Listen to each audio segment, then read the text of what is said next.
Esta es la mañana en el continente americano. Cuando atardece en Europa y cae la noche en Asia. Así despierta el continente americano y transcurre el día y la noche en el resto del mundo. La mañana. Listos con la información internacional, soy Ruth del Salto y empiezo con ustedes la agenda informativa de la mañana aquí en NTN 24 en este 11 de enero del 2019. Bienvenidos. Vamos a empezar con la escala de la tensión que existe en la frontera entre Estados Unidos y México. Agentes fronterizos estadounidenses han lanzado gases lacrimógenos, han cerrado también el paso limítrofe de San Isidro en California, cerca de la ciudad mexicana de Tijuana, considerado el más transitado de todo el mundo. En la zona se han escuchado por lo menos 4 detonaciones. Peatones y conductores tuvieron que esperar media hora para poder cruzar. El gobierno mexicano ha evitado pronunciarse al respecto. Se trata del mismo punto donde en noviembre pasado cientos de migrantes centroamericanos intentaron cruzar ilegalmente y fueron reprimidos por la patrulla fronteriza. Sí nos perjudica por la entrada porque tarda más para entrar uno. Hicieron la línea. Y económicamente... También. Los negocios pues sí, porque no abren y no compra la gente allá. Lamentablemente sí perjudica pues a todos los que cruzamos diario, ¿no? Pero en este caso es algo que no se ha dado, ¿no? Yo creo que pues nunca se había dado que pudiera haber un motín o algo aquí en la línea, ¿no? Siempre ha habido tranquilidad, ¿no? Siempre hemos cruzado todos con calma y rapidez. Entonces también hay que entender al gobierno cómo se está preparando, ¿no? Si llegara a dar algo así. Y estos ejercicios de seguridad han tenido lugar justo cuando el presidente Donald Trump visitaba otro punto de la frontera en el estado de Texas para insistir en la construcción de su polémico muro fronterizo. Desde la localidad limítrofe de McAllen ha vuelto a amenazar con declarar la emergencia nacional si los demócratas no le aprueban los recursos para levantar la barrera. Esto ha llevado al cierre de la administración, un cierre parcial que completa ya 23 días. Es un tema de sentido común. Ellos necesitan una barrera, necesitan un muro. Si no lo tienen, lo que habrá es mucho trabajo duro y problemas extenuantes. Y por cierto, muerte. Y muerte, mucha muerte. Y mientras el presidente Trump insiste en el muro fronterizo para impedir la entrada de drogas ilícitas y de inmigrantes indocumentados, el programa The Daily Show ha retomado un video del año 2004 en el que el ahora presidente invitaba a los jóvenes a perseguir sus sueños, incluso si tenían que pasar por encima de muros de concreto. El video está causando revuelo en redes sociales y un sinnúmero de críticas al mandatario que mantiene el cierre de gobierno, 21 días completa este cierre, porque los demócratas no le aprueban el presupuesto para la barrera limítrofe. Never, ever. Nunca jamás se rindan. No se rindan. No permitan que eso suceda. Si hay un muro de concreto enfrente de ustedes, pasen por él, vayan sobre él, denle la vuelta, pero lleguen al otro lado de ese muro. Y venezolanos en todo el mundo han hecho manifestaciones públicas de protesta contra la toma de juramentación de Nicolás Maduro este jueves. En ciudades como Madrid, en Miami, en Buenos Aires, en Lima y en Bogotá hubo plantones en las inmediaciones de los respectivos consulados y también embajadas, donde los ciudadanos han expresado una voz de descontento por la continuidad de quienes han llamado usurpador. La oposición venezolana ha convocado para hoy un acto de protesta contra la investidura de Maduro como presidente para un nuevo periodo de 6 años y cuya legitimidad no reconoce. La crisis profunda, severa que atraviesa Venezuela y el contundente rechazo al nuevo mandato de Maduro se ve reflejado en el doloroso testimonio de una ciudadana de este país. Entre lágrimas y frente a las cámaras de NTN 24, la mujer clama por la salida del poder del régimen venezolano, reitera que el dinero ya no alcanza para nada. ¡Que Maduro se vaya! ¡Que Maduro se vaya! ¡Libertad por Venezuela! Esto no es vida, chicos. Los niños no tienen, la gente no tiene, el dinero no les alcanza. El dinero no alcanza. Dígame, ¿qué compras con esto? Díganme ustedes, ¿qué compran con esto? ¿Qué compran con esto? ¿Cuánto tienes un billete de 100? ¿Que me presta un billete de 100? pie. Ay, no va. ¿Qué compras con esto? Dígame usted, ¿qué vas a comprar tú con esto, chicos? ¿Cuántos vasos tienes que vender para comprarte una harina pan? ¿Qué vas a comprar con esto, señor? No van a comprar nada. Y el revuelo por la posesión de Maduro ya es mundial. La Organización de Estados Americanos declaró ilegítimo este segundo mandato. Brasil, Colombia, Estados Unidos, Chile, Perú, Honduras y la Unión Europea han calificado y se han pronunciado en el mismo sentido, reafirmaron su apoyo a la Asamblea Nacional de mayoría opositora. Algunos de estos gobiernos han llamado incluso a consultas a sus representantes en territorio venezolano. Mientras tanto, el amigo Rusia ha emitido un comunicado en apoyo al régimen de Caracas con fuertes críticas a Estados Unidos al considerar que atenta contra la soberanía de Venezuela porque, según Moscú, promueve la creación de lo que la administración de Putin llama estructuras gubernamentales alternativas. La presión internacional también recae sobre el régimen de Ortega. Daniel Ortega de Nicaragua, el Consejo Permanente de la OEA va a realizar el día de hoy una sesión extraordinaria sobre la crisis en este país que deja más de 500 muertos según ONG locales. En el encuentro, los representantes de los 34 países americanos van a poder elegir entre realizar gestiones diplomáticas, convocar una asamblea general de cancilleres, esto para activar la aplicación de la Carta Democrática contra el gobierno nicaragüense. A finales de diciembre, la OEA abrió la puerta a la expulsión de Nicaragua al aprobar el inicio del proceso para la aplicación de esta carta. Mientras el presidente de Nicaragua, Daniel Ortega, pierde fichas clave. Este viernes el país amaneció con la renuncia del magistrado de la Corte Suprema de Justicia, Rafael Solís. Este jurista que vemos en pantalla, amigo de la pareja presidencial, había acompañado a Ortega en gran parte de su vida política. Ha sido considerado uno de los más cercanos al régimen nicaragüense. Solís también presentó su dimisión a la militancia del partido oficialista. Aclaró que no va a esperar la aprobación de la Asamblea Nacional para dejar sus funciones. Rechazó de esta manera la persecución del régimen a uno de sus colaboradores y dijo haber esperado durante varios meses a un diálogo nacional como salida a esta crisis política que inició en abril con protestas antigubernamentales. Y esta es la primera imagen panorámica del lado oscuro de la Luna. El grisoso paisaje de cráteres ha sido captado por la sonda china Chang'e 4 desde el lugar donde realizó su exitoso alunizaje el pasado 3 de enero.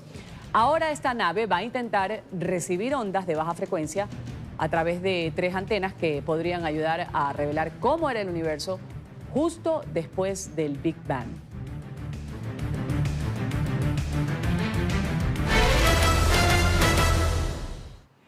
Y crece la incertidumbre en México. Esta es la imagen real. Ante los inconvenientes con el abastecimiento de la gasolina, el presidente Andrés Manuel López Obrador aseguró que el sabotaje en un ducto de conducción de combustible habría sido la causa de la escasez de gasolina. AMLO señala que la falla se habría reparado, pero grupos criminales han vuelto a bloquear el suministro. Esta es la información oficial. El mandatario reiteró que la situación se va a normalizar en las próximas horas y ha subrayado que el problema ya fue solucionado en el Estado de México y en la capital.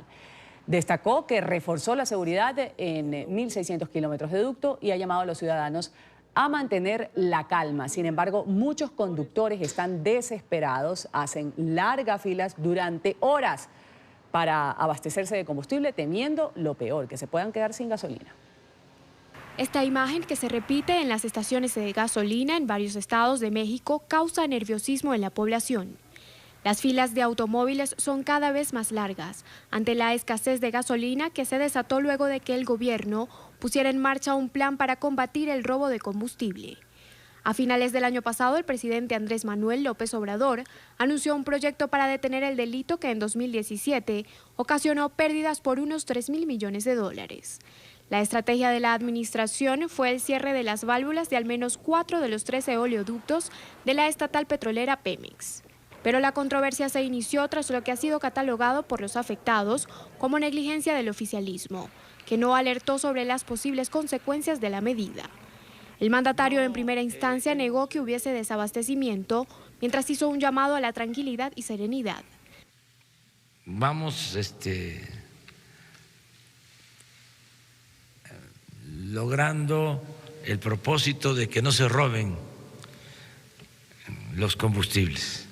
Informo esto para agradecerle a la gente por su apoyo, por su respaldo.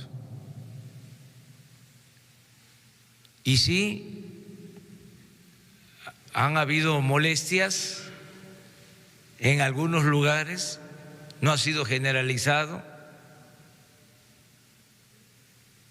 pero no ha sido en vano.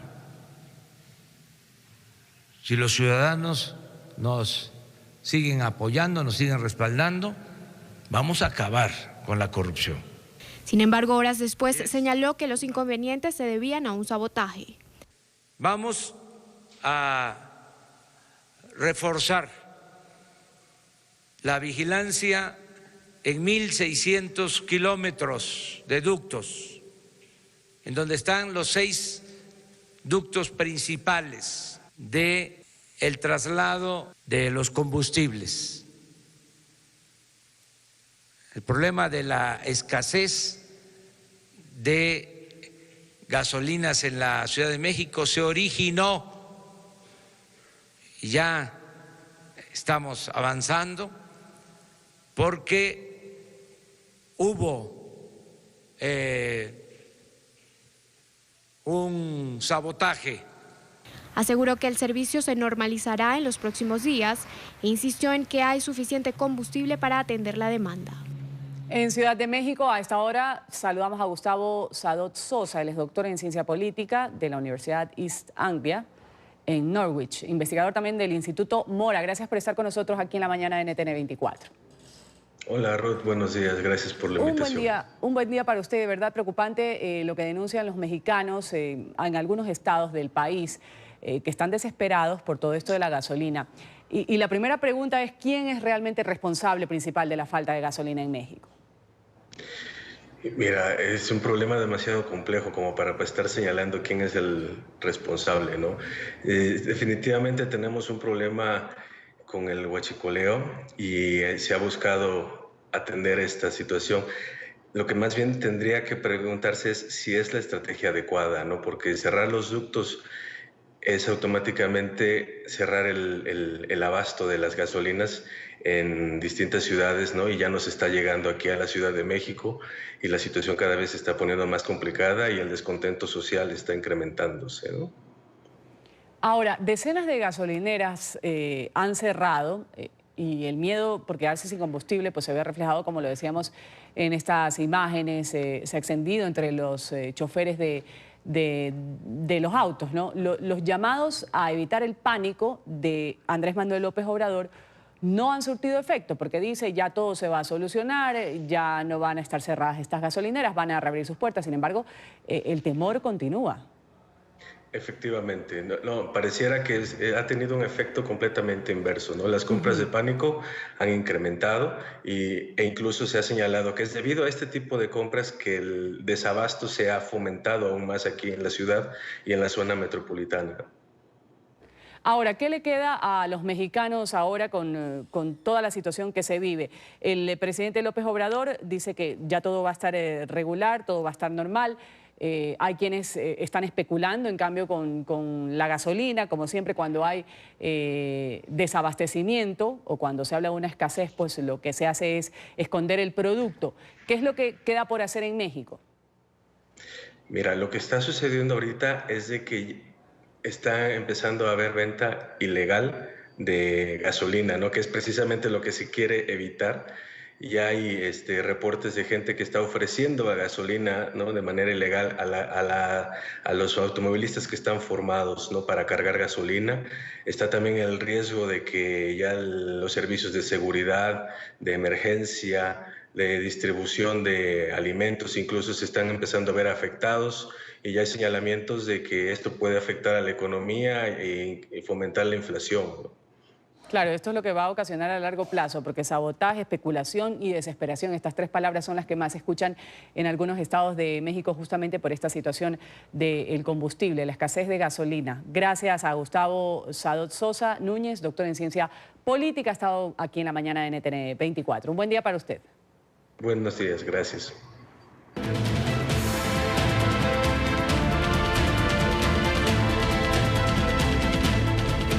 Y revisamos inmediatamente noticias de la Unión Americana. Hoy el Consejo Permanente de la Organización de Estados Americanos va a celebrar una sesión extraordinaria para abordar la crisis política y social que hay en Nicaragua. Se mantiene en Nicaragua. La reunión tiene lugar después de que el secretario general del organismo, Luis Almagro, pidiera invocar la Carta Democrática Interamericana.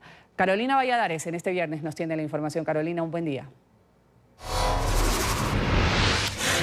¿Qué tal? Buenos días. Desde Washington, la reunión había sido solicitada por el secretario general de la OEA, Luis Almagro, para intentar adoptar medidas colectivas y quizás plantear la activación de esa Carta Democrática contra Nicaragua. Hay que decir también que esa reunión se planteó 2 días después de que el secretario general se reuniera con Estados miembros del organismo y que algunos de ellos, dijo Almagro, le plantearon precisamente la activación de esta Carta Democrática que en última medida llevaría a la expulsión de Nicaragua del organismo internacional.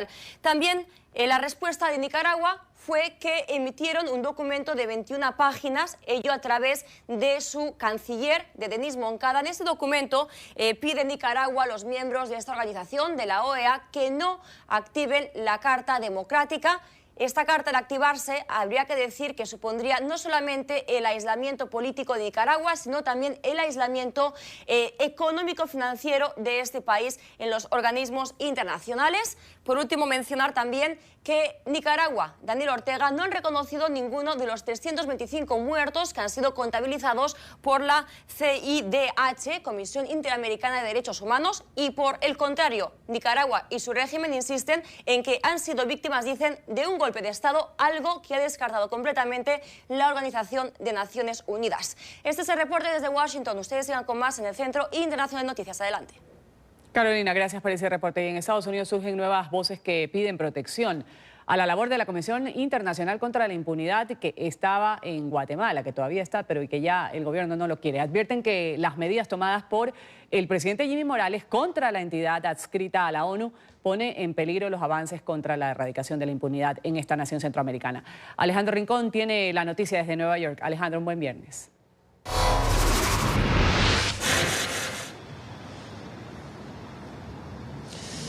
Hola, feliz viernes para todos desde la gélida ciudad de Nueva York, en donde este día el mercurio no va a subir más allá de los 7 grados por debajo de cero.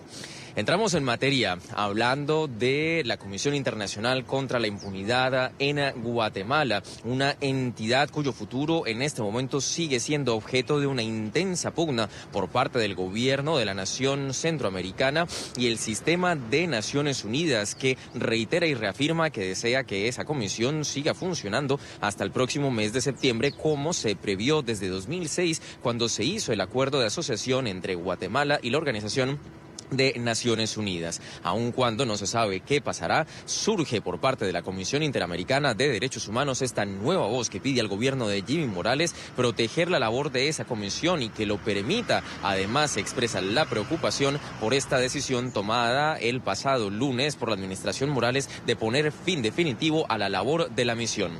En el momento cuando la CIDH pronunció esta nueva voz de preocupación, entregó las siguientes declaraciones. Expresamos nuestra preocupación por estas manifestaciones del gobierno de Guatemala que no coinciden con sus obligaciones internacionales en materia de derechos humanos y particularmente en la lucha contra la corrupción y la impunidad. Reiteramos la obligación de Guatemala de luchar contra la corrupción conforme a sus compromisos internacionales.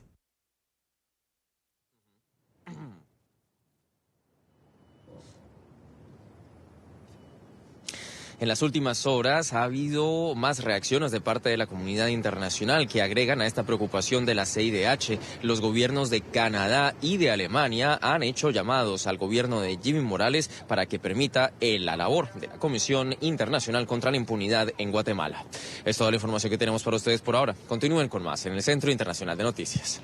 Alejandro, gracias por ese reporte desde Nueva York. Y los pasajeros de un crucero que zarpó desde el estado de Florida se han visto afectados por un virus estomacal. La embarcación debió permanecer en Jamaica mientras se recuperaban los afectados. El reporte enseguida con Paola Cerna desde Florida.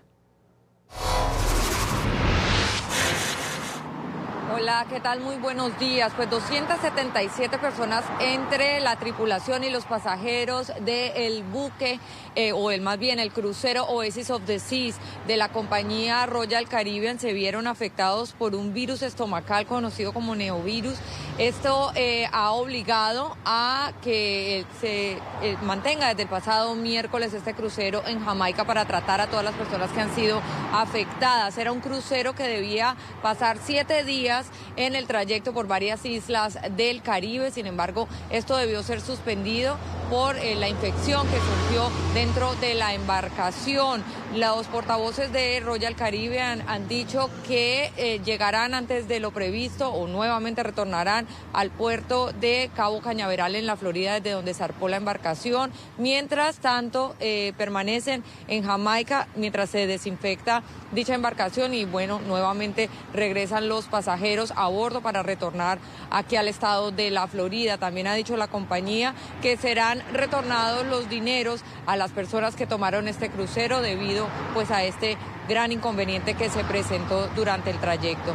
En la información desde Miami, soy Paola Serna. Continúen con más desde nuestros estudios centrales. Buenos días. Buen día para Paola, gracias por ese reporte. Vamos a hablar de los migrantes que defienden su derecho a cruzar. Trabajadores humanitarios cuestionan el discurso dado por el presidente Donald Trump.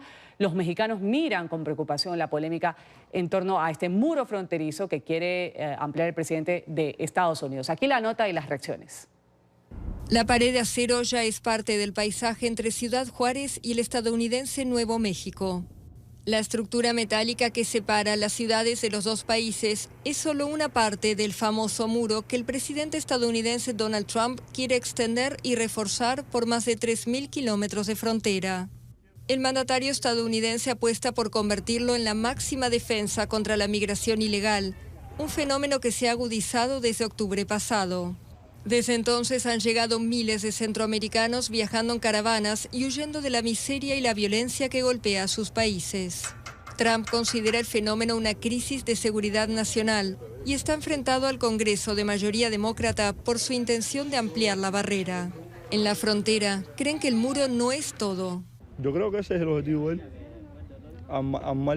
Militarizar la frontera creo que ese es el principal objetivo, causar temor para que las personas no se atrevan más a cruzar ilegalmente. Para los habitantes de Ciudad Juárez, que viven y trabajan cruzando constantemente la frontera, el mayor temor es que las caravanas y la agresiva respuesta de Trump deriven en un cierre total de los puentes internacionales. Pero uno ve que la migración que está intentando ingresar hacia Estados Unidos es extranjera, no es mexicana. Yo no sé por qué ese afán de él de hacer este tipo de declaraciones hacia los mexicanos. Del otro lado de la frontera, trabajadores humanitarios tienen un mensaje para el presidente. Las cosas no son como él las presenta. La verdad es que un gran porcentaje de la gente que entra al país, que pide entrar al país, no son criminales. Son familias, niños, madres, que realmente piden protección. No están viniendo para lastimarnos, sino para que los ayudemos. El muro está en el centro del debate presupuestal y político en Estados Unidos. Mientras Trump reclama al Congreso $5.700 millones para construirlo, los demócratas aseguran que eso no resolvería los problemas de inmigración. Denuncian además que es solo una treta política para satisfacer a las bases de derechas del presidente. Cientos de empleados federales de Estados Unidos están sin trabajo, sin salario, esto debido a la paralización del gobierno ocasionada justamente por la falta de acuerdo sobre el presupuesto para levantar este muro que pretende el presidente Trump. En una universidad les ofrecieron cursos cortos para enfrentar el aburrimiento, pero muchos empiezan a preocuparse por la falta de pago. Esta aula universitaria se llenó esta semana de funcionarios del gobierno de Estados Unidos. Asistieron a clases cortas que enseñan desde cómo hacer un podcast hasta cómo enfrentar los cambios. Se trata de una iniciativa de la American University para ayudarlos a escapar del aburrimiento y el estrés por estar obligadamente sin empleo. Y es que gran parte de las oficinas públicas estadounidenses están parcialmente paralizadas desde el 22 de diciembre debido a la falta de acuerdo entre el Congreso, controlado por los demócratas, y el gobierno de Donald Trump, republicano. Así que los empleados no esenciales fueron enviados a sus hogares con licencias sin goce de sueldo. Creo que mi esposa estaba muy contenta de que saliera de casa, ya que estoy de licencia desde hace casi 3 semanas, pero también es una oportunidad de aprender y conocer colegas. Pero el shutdown es crítico para muchos, que empiezan a tener problemas para llegar a fin de mes. Unos 800.000 empleados federales se preparan para no recibir su pago esta semana. He hablado con mi arrendador, he hablado con algunas de las compañías de mis tarjetas de crédito. Hasta ahora han sido tolerantes, pero igual tienes que pagar lo que debes. Trump y los opositores en el Congreso están enfrentados por el pedido del presidente de $5.700 millones para construir un muro en la frontera con México. La parálisis presupuestaria se acerca a ser la más larga de la historia. El récord hasta ahora lo tiene el cierre parcial del gobierno de 21 días entre finales de 1995 y principios de 1996, bajo la presidencia de Bill Clinton. Aquí hacemos una pausa en la mañana de NTN 24. Al retornar vamos a hablar de este fenómeno que ven en pantalla, un fenómeno climático que ha sorprendido a muchos en Argentina.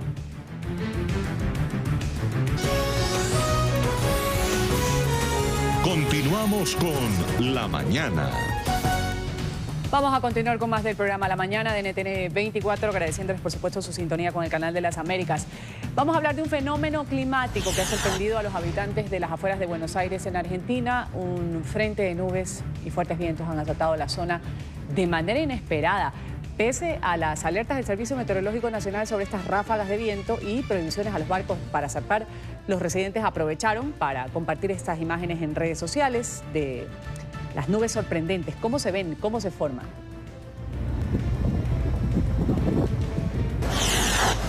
Y seguimos en Argentina, pero hablamos ahora de otro fenómeno que se ha dado en las calles, protestas masivas. Cientos de manifestantes han marchado por las calles de Buenos Aires contra el alza en el costo de los servicios públicos, también del programa de austeridad decretado por el gobierno de Mauricio Macri. El presidente ha reducido los subsidios a los servicios públicos para intentar paliar, disminuir el déficit fiscal. Las tarifas de gas y electricidad han aumentado ampliamente desde el inicio de su mandato. Se prevé que las protestas continúen en las próximas semanas. Creemos que le va a ir muy mal. Va a haber una situación, sin duda, en las elecciones donde la sociedad le va a cobrar este tipo de medidas. Ojalá que haya un repudio contundente en las urnas. La familia de Joaquín El Chapo Guzmán busca la manera de poder visitarlo en la cárcel que está en Estados Unidos. La defensa del narcotraficante ha pedido al gobierno de México que intervenga para que a la madre y a las hermanas de Guzmán le otorguen visas humanitarias, puedan trasladarse a Nueva York para poder verlo. Pese a que una primera petición se hizo en el 2018, los abogados volvieron a formalizar esta solicitud argumentando la enfermedad de la mamá del Chapo Guzmán. Desde que fue extraditado, Guzmán Loera permanece en régimen de aislamiento en una prisión en Manhattan y los únicos que pueden tener contacto con él son sus defensores.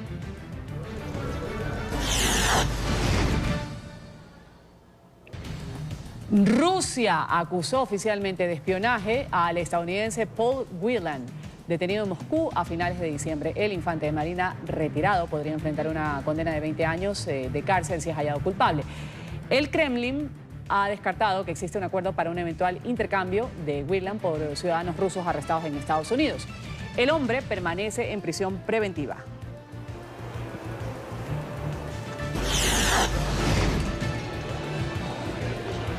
En Japón, el expresidente de la compañía fabricante de autos Nissan fue acusado de abuso de confianza por una corte en Tokio. El empresario identificado como Carlos Ghosn había sido señalado previamente de falsificar reportajes financieros al declarar ingresos de unos 44 millones de dólares menores a los reales entre el 2011 y 2015. Por su parte, Ghosn se ha declarado inocente de todos los cargos.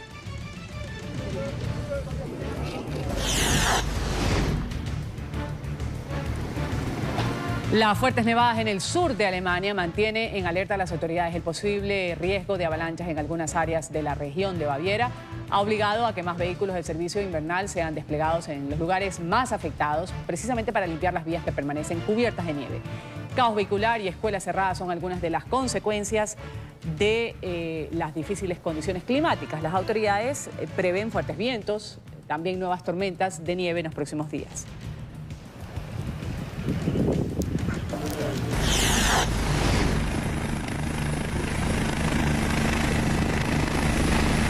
Hablamos ahora de un espectacular rescate. Sucedió en los Alpes franceses. El piloto de un helicóptero de la policía realizó una arriesgada maniobra para rescatar a un esquiador que estaba herido en una zona de difícil acceso. Los brigadistas lograron asistir en pleno vuelo a este hombre que se salvó de morir prácticamente en la nieve. El video cuenta con miles de reproducciones en las redes sociales.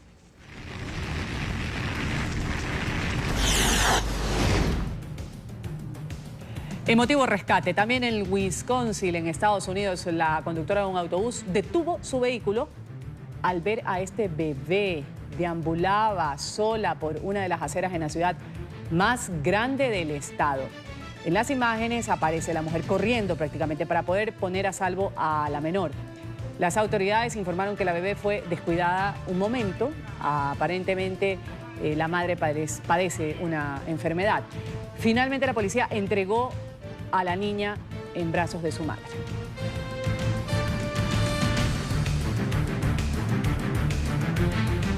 Vamos a hablar de Venezuela. Ayer fue noticia, pero continúa siendo noticia con todas las cosas que se dan, tanto en el país como fuera de ella, reacciones a las opiniones divididas también tras la juramentación de Nicolás Maduro para un nuevo periodo presidencial de 6 años. Mientras el régimen asegura que el país es víctima de un ataque económico, diplomático, la Asamblea Nacional de mayoría opositora instó a la Fuerza Armada a desconocer a Maduro y ha convocado un cabildo abierto para anunciar cuál será la ruta para lograr un gobierno de transición. Enseguida la noticia en Caracas con Daniela Zambrano. Daniela. Hola, ¿qué tal? Muy buen día. Esta actividad convocada por la directiva de la Asamblea Nacional está prevista para las 11 de la mañana hora local y se adelantará frente a la sede del Programa de Naciones Unidas para el Desarrollo. A mi lado se encuentra el diputado Williams Dávila. Bienvenido a NTN 24. Cuéntenos de qué se trata esta hoja de ruta que pretende trazar el Parlamento venezolano y que va a ser expuesto en ese cabildo abierto. Mira, muy importante porque se trata que el pueblo se empodere del planteamiento de transición que ya tiene decidida la Asamblea Nacional. ¿En qué sentido lo tiene decidido? Hay un proceso, mejor dicho, hay un estatuto, una ley que se está discutiendo que va a arreglar ese proceso de transición. Porque ayer el presidente de la Asamblea nos dijo claramente que habían 4 pasos. En primer lugar, la declaración de la ilegitimidad que ya se hizo. En segundo lugar, que la Asamblea Nacional ejerza su función representativa del pueblo ante diversos organismos nacionales e internacionales.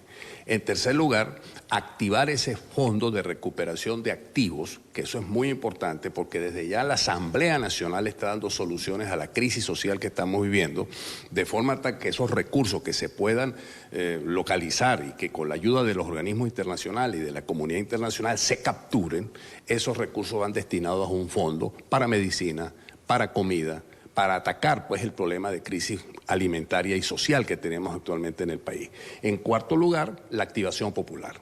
Este cabildo forma parte de eso. Tenemos que ir a las asambleas populares, explicarles a la gente las cosas como son, sobre todo por la posibilidad que tenemos que el propio régimen nos impida la entrada a la Asamblea Nacional. Ahora bien, en la práctica, la Constitución establecería que al no estar el presidente se convoque a elecciones en 30 días y mientras tanto asuma el poder el presidente de la Asamblea Nacional. Esto en la práctica no es viable. ¿Cómo explicarle a la población que se declare usurpador a Nicolás Maduro pero que éste siga estando en Miraflores?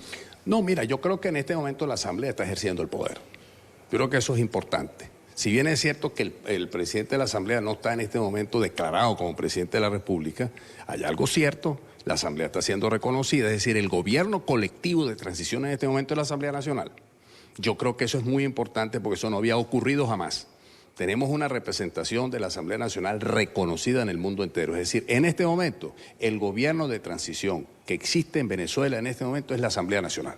¿Cree que las acciones que está tomando a cabo la comunidad internacional, los países de Lima, Paraguay, que decide romper relaciones diplomáticas con Venezuela, presione al presidente Nicolás Maduro para que se abran las puertas a una negociación? Yo sí creo, yo creo que Maduro tiene que entender eso. A él no le conviene. O sea, el problema no es un tema de puja de poder, el problema político. El problema es que la gente en este momento no está comiendo. La hiperinflación destrozó por completo lo poquito que tú tenías ayer. No se consiguen las medicinas, no se consigue comida. Ese es el problema de fondo. ¿Tú crees que un país va a aguantar eso? Una hiperinflación que cerró en 1.000.000, casi 700.000% y que yo creo que este mes va a llegar quizás hasta el 1.000.000% en el mes. O sea, no se puede gobernar así. Maduro lo tiene que entender. Yo creo que debe acoger lo que le mandó al Grupo de Lima, lo que sucedió ayer en la OEA, en donde 19 países lo rechazan, 8 se abstienen, 1 que no va, y gente que incluso había votado a favor de él. Tiene que tomar ese guante. Y ya para finalizar, diputado, se necesita el apoyo de la Fuerza Armada y ayer se vio una Fuerza Armada al lado del presidente Nicolás Maduro brindándole apoyo. También se necesita de gente en la calle, usted lo decía, pero la gente tiene miedo, hubo protestas y hubo muchos muertos el año pasado precisamente a raíz de esas protestas. Bueno, los militares son leales hasta la víspera, uno nunca sabe. Yo he visto tantas cosas o he leído tantos casos en la historia de militares que le rinden pleitesía, juran lealtad, y a las horas ya no están con ese gobernante. Yo pienso que aquí el reverbero, como decimos en mi tierra, está dentro de la Fuerza Armada porque ellos están sufriendo, sus familiares están sufriendo porque son pueblo. ¿Y el miedo? En segundo lugar, hay que combatir el miedo. ¿Cómo lo combatimos? Con firmeza, que nosotros los dirigentes estemos en la calle, en los medios de comunicación. No todo el mundo da el paso al frente en los momentos de crisis. Algunos hasta se van para su casa y se esconden por allá y por acá. En este momento tenemos que dar la cara. Por eso me parece importante el Cabildo, porque le estamos dando la cara al problema y que el pueblo sienta que no tenemos miedo y que tenemos que resistir todos unidos para sacar este régimen.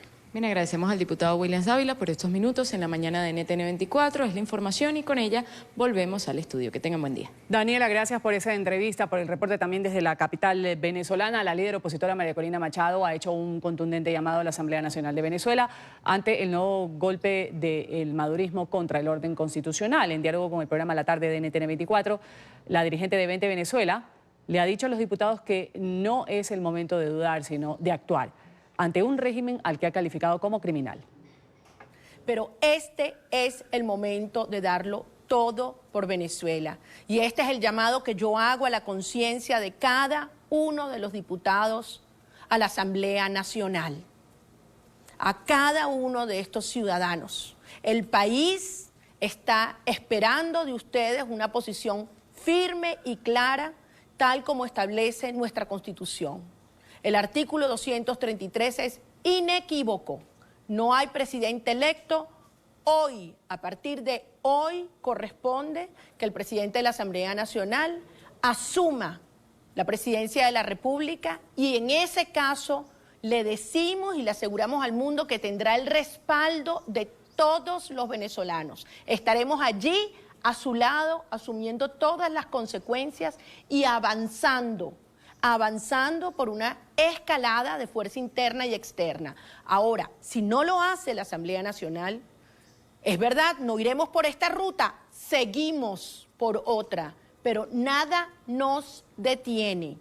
Vamos a provocar la ruptura del sistema. Y Machado también ha hablado sobre el papel que tienen que jugar los militares venezolanos ante esta crisis. Afirmó que las Fuerzas Armadas están siendo disueltas por Maduro por orden del régimen cubano, ya que dentro de la institución está creciendo el descontento ante las políticas del madurismo. El régimen se ha propuesto disolver la Fuerza Armada porque sabe que no está con Nicolás Maduro, que se le volteó hace ya mucho tiempo, que los oficiales superiores y subalternos, los soldados, la tropa, llegan a su casa y se encuentran una nevera vacía, como la que se encuentran cualquier venezolano de a pie, como los trabajadores petroleros o cualquier ama de casa. Y por eso un llamado a la conciencia de cada ciudadano militar. Es ahora el momento que tienen que desconocer un régimen ilegítimo. Nicolás Maduro no es su comandante en jefe. En su declaración de no reconocimiento al nuevo mandato de Maduro, el Consejo Permanente de la OEA ha urgido a los Estados miembros de esta organización a tomar medidas urgentes para la restauración de la democracia en Venezuela. Paraguay incluso anunció el rompimiento total de las relaciones con el régimen de Maduro. El Consejo Permanente de la OEA aprobó una resolución en la que desconoce la legitimidad del nuevo periodo de Nicolás Maduro. Pensando en el interés mayor del pueblo venezolano y la reinstalación de sus derechos humanos básicos y de la democracia. El secretario de Estado de los Estados Unidos, Mike Pompeo, calificó la posesión como una usurpación del poder, y afirmó que su gobierno se mantiene firme en el apoyo al pueblo venezolano. Paraguay fue el primer gobierno de la región en romper relaciones diplomáticas con el nuevo mandato de Maduro. El presidente Mario Abdo Benítez ordenó cerrar la embajada en Caracas. Decisiones por principio. Ese pueblo necesita nuestro apoyo sincero, efectivo y claro. Los gobiernos de Perú y Argentina señalaron que la posesión de Maduro carece de la autoridad de las urnas y también de credibilidad internacional. Venezolanos en todo el mundo también han hecho manifestaciones públicas de protesta contra esta toma de juramentación de Maduro. En Bogotá hubo un plantón en las inmediaciones del consulado. Ahí los ciudadanos expresaron su voz de descontento por la continuidad de quien fue el heredero del chavismo en la presidencia de Venezuela. En ciudades también como Madrid, Miami, Buenos Aires, Lima, hubo plantones también en los respectivos consulados y embajadas. Los venezolanos que han tenido que huir de su país por la crisis manifestaron su indignación. En Miami, cerca de 150 ciudadanos se movilizaron con carteles. Piden ayuda a la comunidad internacional. Eso es lo que estamos haciendo acá, solicitando a los países del mundo que sean solidarios con los venezolanos y que nos permitan volver a ese país tan querido. En Nueva York y Washington también hubo manifestaciones. Seguimos con persistencia y con fe porque creemos que Venezuela necesita libertad, porque sabemos que necesitamos justicia. Desde el exilio los venezolanos alzan su voz para pedir la salida de Nicolás Maduro del poder. Porque no te duele el hambre, no te duelen los niños que mueren en nuestro país, no te duele la inseguridad. Desde España enviaron un mensaje a las Fuerzas Armadas para restablecer la democracia. Reconozcan a nuestros hijos, a nuestra patria y saquen ellos a los dictadores. El campamento humanitario para venezolanos que fue instalado por la Alcaldía de Bogotá en Colombia va a ser desmontado el próximo martes 15 de enero. Actualmente hay 137 personas instaladas, muchas de ellas aseguran que no tienen a dónde ir. Jesús Brazón llegó de Venezuela en agosto del 2018 con 11 familiares más, 6 adultos y 5 menores de edad. Desde que comenzó el campamento humanitario instalado por la Alcaldía de Bogotá, ha estado ahí. Ahora asegura que no tiene a dónde ir. Por el hecho de no tener el PEC, el permiso de permanencia, no conseguimos un buen trabajo. Sí, cositas de un día, de 2 días, trabajos informales, vender caramelo, un dulce por allí, como todos los venezolanos le hacemos, pero eso de verdad no nos da. El martes 15 de enero el campamento será desmontado y las 137 personas que aún permanecen en el lugar deberán salir. Solo se les dará albergue temporal a 2 madres gestantes y a 32 menores de edad. Nosotros no vamos a trasladar a ningún migrante que permanece en este lugar. Lo que va a suceder es que las personas con antelación tienen que empacar. El distrito aseguró que no se permitirán asentamientos ilegales de venezolanos en otros puntos de la ciudad. Vamos aquí a dar paso a los anunciantes. Enseguida volvemos con agentes fronterizos estadounidenses que han lanzado gases lacrimógenos. Han cerrado también el paso limítrofe de San Isidro. Les contamos por qué en minutos.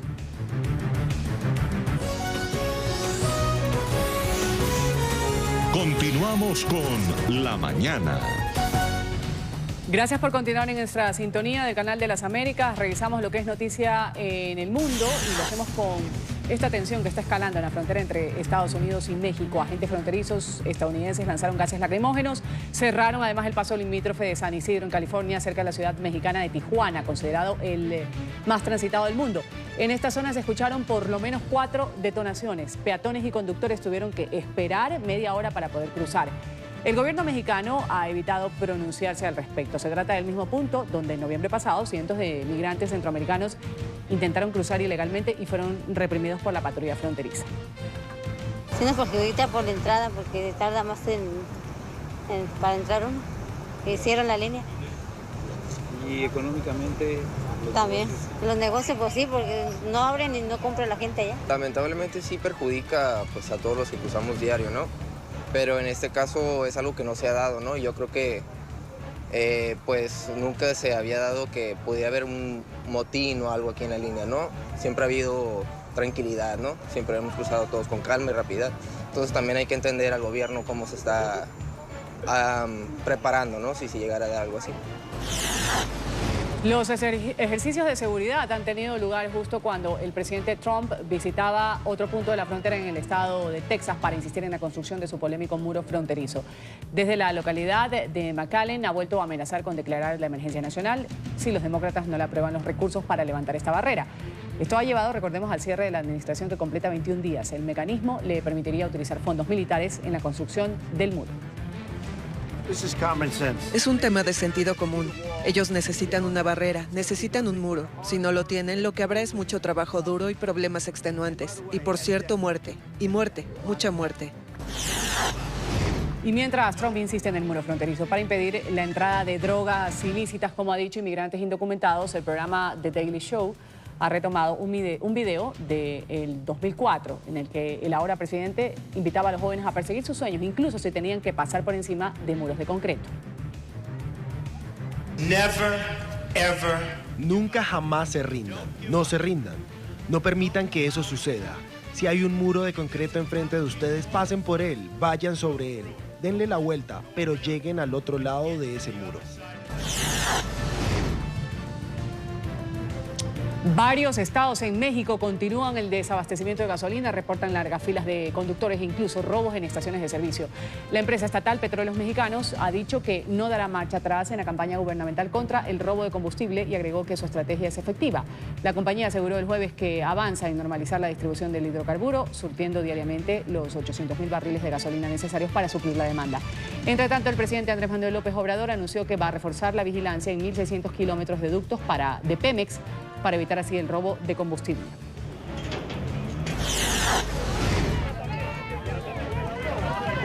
Venezolanos en todo el mundo han hecho manifestaciones en contra de la toma de juramentación de Nicolás Maduro. En ciudades como Madrid, en Buenos Aires, en Miami, en Lima y en Bogotá hubo plantones en las inmediaciones de los respectivos consulados y embajadas. Ahí los ciudadanos expresaron su voz de descontento por la continuidad de quienes han llamado usurpadores. La oposición venezolana ha convocado para hoy un acto de protesta contra la investidura de Maduro como presidente para un periodo de 6 años y cuya legitimidad no reconoce. Y Rusia ha comunicado un apoyo al régimen de Caracas con fuertes críticas a Estados Unidos al considerar que atenta contra la soberanía de Venezuela porque, según Moscú, promueve la creación de lo que la administración de Putin llama estructuras gubernamentales alternativas. La posición de Maduro se cumplió a pesar de la presión hemisférica y la OEA ya ha anunciado que no reconoce este mandato de Maduro.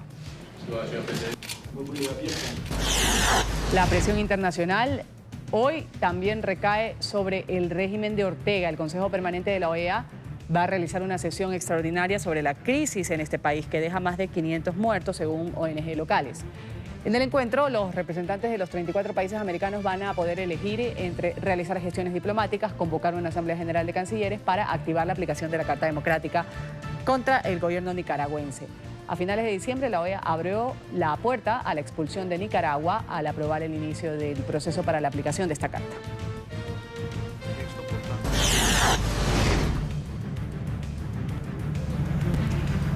Varios estados en México continúan con el desabastecimiento de gasolina. Reportan largas filas precisamente de los conductores, incluso robos en estaciones de servicio. La empresa estatal Petróleos Mexicanos ha dicho que no va a dar marcha atrás en la campaña gubernamental contra el robo de combustible. Agregó también que su estrategia es efectiva. Aseguró que avanza en la normalización de distribución del hidrocarburo, surtiendo diariamente los 800.000 barriles de gasolina necesarios para suplir la demanda. ¿Qué pasa con el presidente Andrés Manuel López Obrador? Ha anunciado que va a reforzar la vigilancia en 1.600 kilómetros de ductos de Pemex para evitar el robo de combustible.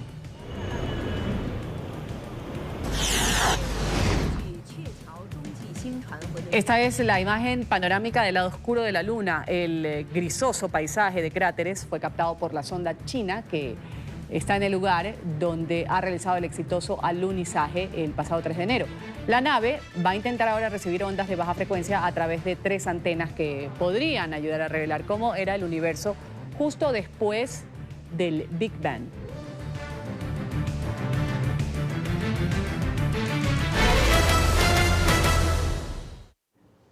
Senadores demócratas presentaron un proyecto para la creación de una comisión independiente que intensifique las investigaciones sobre la respuesta que dio el gobierno de Donald Trump a la emergencia originada por el huracán María en Puerto Rico. La intención es que los legisladores esclarezcan cuáles han sido las capacidades de esta administración para movilizar las asistencias, los equipos para atender esta emergencia y si la actuación fue realmente eficiente.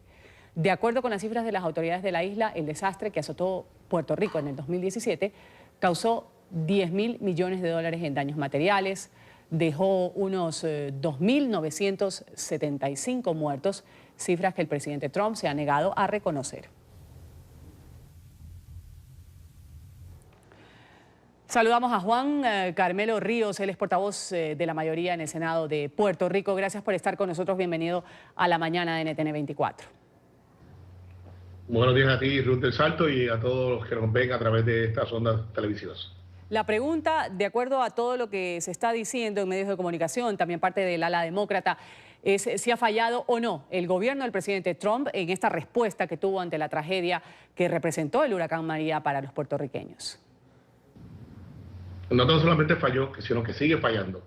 En las últimas horas se ha desatado una controversia ante las expresiones del presidente Trump, donde ha amenazado literalmente a la isla de Puerto Rico de quitarle fondos ya aprobados por el Congreso y destinados a recuperación para construir su muralla o verja, como le quieran decir, en la frontera de los Estados Unidos con México.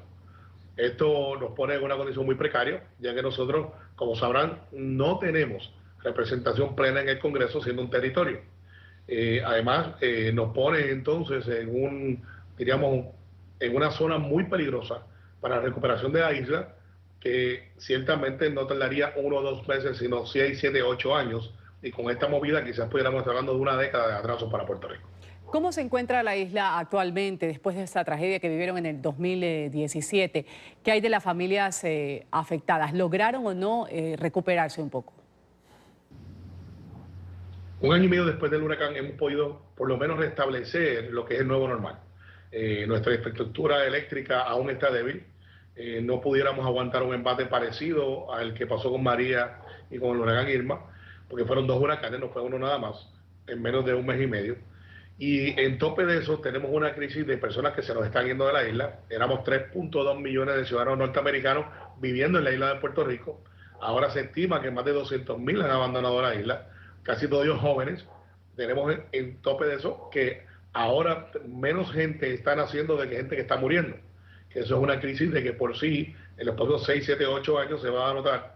Esto nos pone en una posición de desventaja competitiva mundial, y si no hacemos algo, entre ese algo está la recuperación de lo que debe ser un nuevo Puerto Rico, de lo que debe ser mejores residencias, mejor infraestructura, estaríamos hablando de que dentro de 2, 3, 4, 5 años, cuando ocurra el próximo desastre atmosférico debido a los cambios climáticos, estaríamos haciendo la misma entrevista donde Puerto Rico ha pasado en la posición más difícil de la historia. Ahora, ¿cuál es la solución entonces para que Puerto Rico no llegue a ese panorama negativo que usted nos está planteando en un futuro? Bueno, el presidente Trump lo que tiene que hacer es lo que debe hacer cualquier presidente con sus ciudadanos, protegerlos. El gobierno federal se ha convertido en un enemigo de los estados. Este presidente es irracional y por el capricho de su muralla está disponible a hacer lo que sea. Nosotros opinamos, y yo creo que la nación nos acompaña en este ruego, de que el presidente debe atender a Puerto Rico como atendió a Luisiana, como atendió a Florida y como ha atendido a California. Los fondos destinados para esas jurisdicciones ya llegaron. Los de Puerto Rico, 1 año y medio después, aún no han llegado. Entonces, es la retórica de que te quiero ayudar, pero no te ayudo.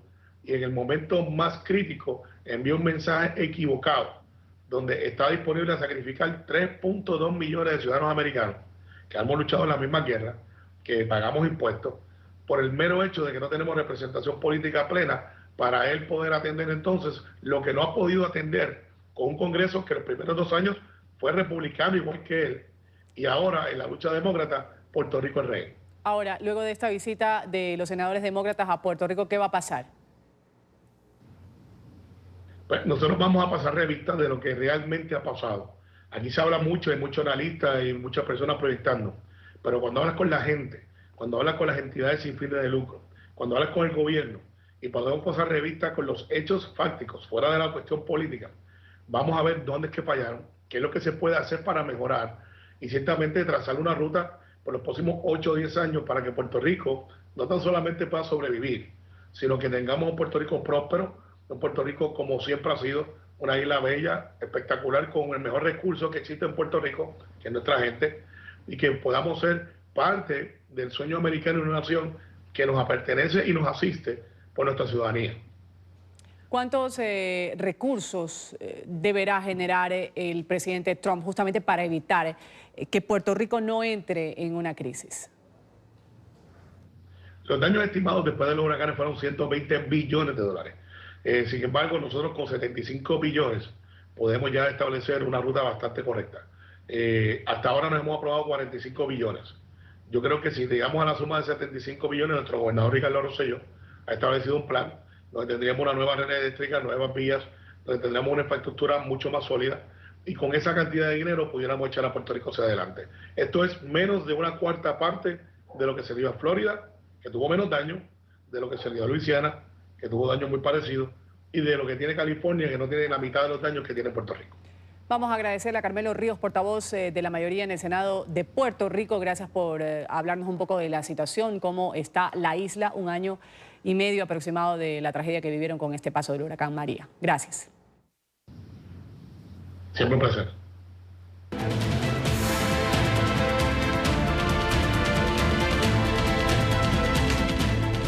Vamos a España ahora, donde representantes de la oposición venezolana se han reunido para manifestar su rechazo a la posesión de Nicolás Maduro. Convocaron para este domingo a una concentración en la Puerta del Sol de Madrid. Marcelo Moncayo con el reporte. Marcelo, un buen día. Hola, ¿qué tal? Un saludo para todos ustedes en la mañana, amigos televidentes. De este día muy temprano, representantes de distintos partidos de oposición en Venezuela dieron una rueda de prensa en Madrid para confirmar que no reconocen a Nicolás Maduro como presidente de Venezuela. También le pidieron a la comunidad internacional que desconozca al régimen chavista y que insista en las sanciones en contra de varios de sus líderes.